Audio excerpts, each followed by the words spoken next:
Het Leeuwarden erbij staat verrast me wel enigszins. Ook al gelet op alle maatregelen die wij getroffen hebben. Dan heb ik het vooral natuurlijk over de asfalt, vrije baan, de haak om Leeuwarden, de invalswegen die allemaal verbeterd zijn, het Ropenplein waar we mee bezig zijn. Maar de binnenstad zelf, dat blijft natuurlijk altijd een probleem. Dat kun je moeilijk platgooien gaan asfalteren. De heek om Ljouwthinnen en een aquaduct op het plak van de Drasterbrege zullen de problemen met de bereikbaarheid van de stad net structureel oplossen. Dat helpt voor het verkeer wat je uiteindelijk om Leeuwarden heen leidt. Maar er is natuurlijk toch ook veel verkeer dat de stad ingaat.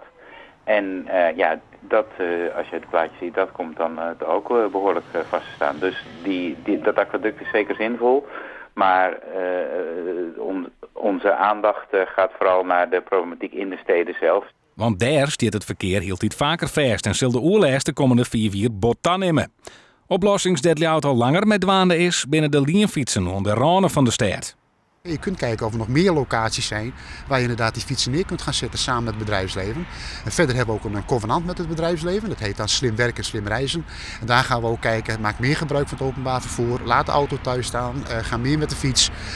Misschien moet je ook zeggen terecht van moet je het in de binnenstad nog wel ietsje duurder maken, het parkeren.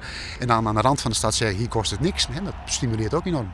Hoewel het onderzoeksbureau hoe 4 jaar de grootste probleem verwacht, zocht Ljouwt zelfs na 2018.